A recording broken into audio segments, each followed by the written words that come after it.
এই পাঁচটা দেবতার শেকড় যদি এই বিশ্ব থেকে উপড়ে ফেলা না যায় তাহলে ইসলামী শরিয়া ইমারা এবং খেলাফা কায়েম হবে না।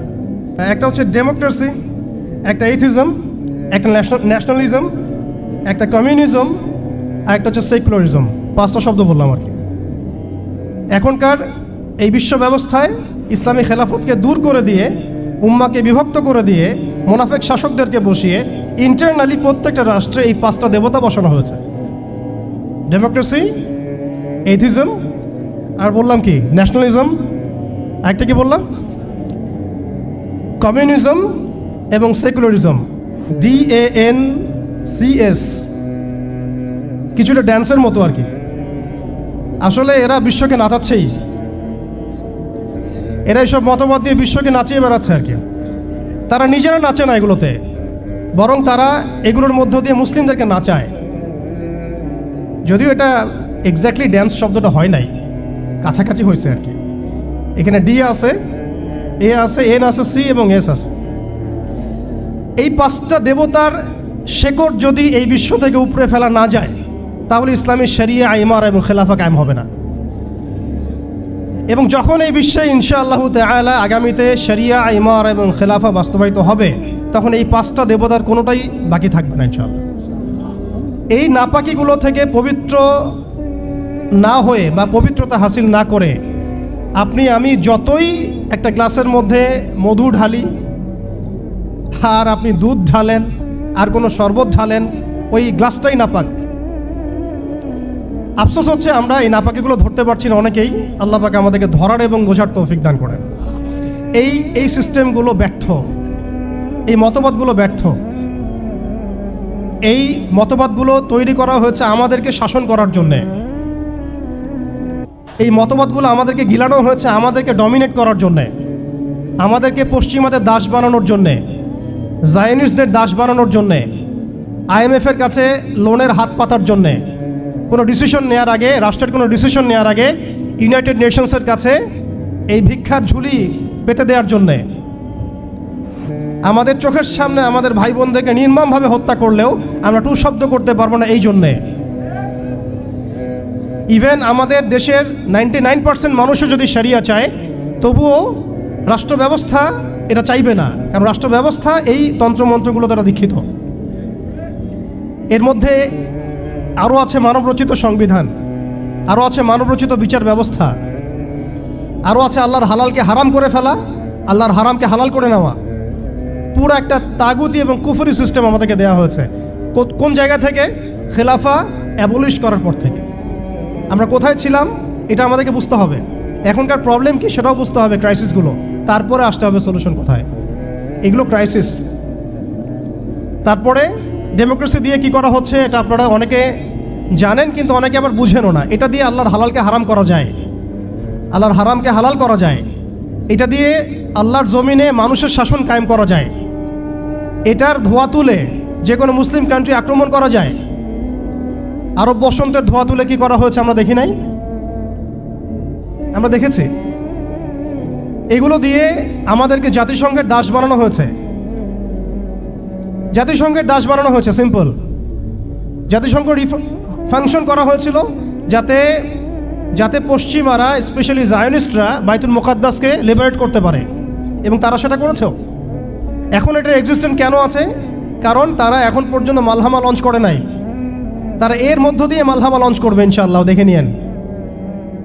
এটা কেন করা হয়েছে, রাখা হয়েছে এই কারণে, যাতে প্রত্যেকটা মুসলিম কান্ট্রি ধরে ধরে একেবারে রক্তের নদী বা সমুদ্র বইয়ে দেওয়া যায়, কিন্তু আমরা কোনো ডিসিশন নেওয়ার আগে ওর দিকে তাকিয়ে থাকব।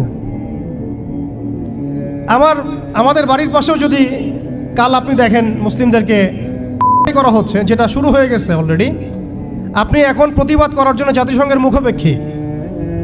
ইভেন আমরা দেখলাম প্যালেস্টাইনের পক্ষে কথা বলার জন্যও নাকি মানুষ এখন জাতিসংঘের কাছে দ্বারস্থ হচ্ছে। কি হাস্যকর বিষয়! যারা এই সমস্ত সমস্যার মূল কেন্দ্র, তাদের কাছে আমরা সাহায্যের হাত পাচ্ছি।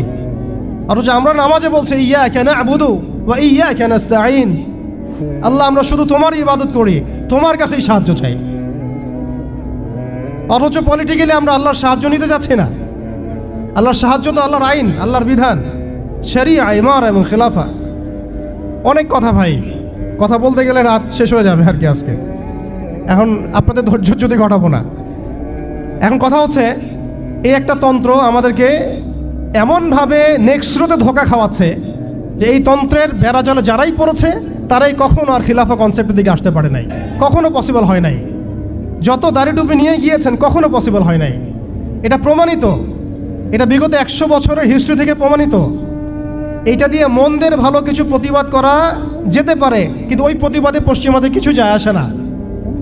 আপনি 1 কোটি মানুষকে দিয়ে মার্চ ফর গাজা করেন, কিচ্ছু যায় আসে না, ওদের কিচ্ছু যায় আসে না। অনেস্টলি স্পিকিং,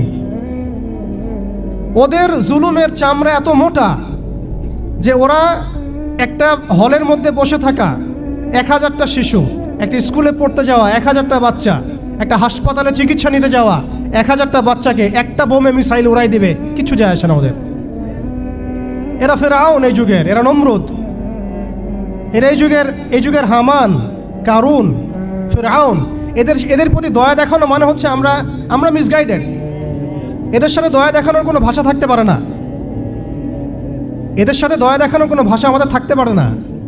এদের সাথে ভাষা একটাই হতে পারে, সেটা জিহাদের ভাষা, কিতালের ভাষা। এই বিষয়গুলো স্পষ্ট করে আপনাকে গণতন্ত্র বলতে দিবে না। এই বিষয়গুলো স্পষ্ট করে আপনাকে সেকুলারিজম বলতে দিবে না, কমিউনিজম বলতে দিবে না, এথিজম বলতে দিবে না, এবং এই ডেমোক্রেসি বলতে দিবে না। তাহলে এই তন্ত্রমন্ত্রগুলো দেওয়া হয়েছে আমাদেরকে তাদের দাস বানানোর জন্যে, তাদেরকে আমাদের অধীনে আনার জন্য নয়। এই জিনিসটা আমরা বুঝতে অনেক সময় ভুল করেছি, এখনও ভুল করছি। আমি খালি প্রশ্ন করতে চাই যে আর কতদিন ভুল করব আমরা? আল্লাহ পাক আমাদের চোখ খুলে দেন, মনের চোখ। আল্লাহ পাক আমাদের কলবের চোখ খুলে দেন। আপনি 20টা আসন পাইতে পারেন হাইয়েস্ট, 5টা আসন পাইতে পারেন হাইয়েস্ট, ওখানেও আপনি দাস হয়ে থাকবেন। আপনি 20টা আসন নিয়ে পার্লামেন্টে দাস হয়ে থাকবেন। 20টা আসন নিয়ে আপনি বলতে পারবেন না যে এটা হালাল, এটা হারাম, এটা জায়েজ, এটা না জায়েজ, এটা করতে হবে, এটা করতে হবে না। আর যদি আপনি বলেনও, আপনার কথা কেউ শুনবেও না, কারণ মেজরিটি শুড বি গ্রান্টেড। তাদের মূল নীতি হচ্ছে এটা, সংখ্যাগরিষ্ঠ মানুষ যা বলবে তাই হক। আগামীকাল সংখ্যাগরিষ্ঠ মানুষ বাংলাদেশে বলবে নাউযুবিল্লাহি মিন যালিক, যে এই বিবাহিত ধর্ষণের বিচার করা হোক, নাউযুবিল্লাহ, আর ওই পতিতালয়ে গিয়ে সময় কাটানো, নাউযুবিল্লাহি মিন যালিক, এটাকে প্রমোট করা হোক, শ্রমিকের অধিকার দেওয়া হোক। আগামীকাল মানুষ বলবে এলজিবিটির লাইসেন্স দেওয়া হোক। আগামীকাল মানুষ বলবে ট্রান্সজেন্ডারকে বাধ্যতামূলক করা হোক, আইন করা হোক।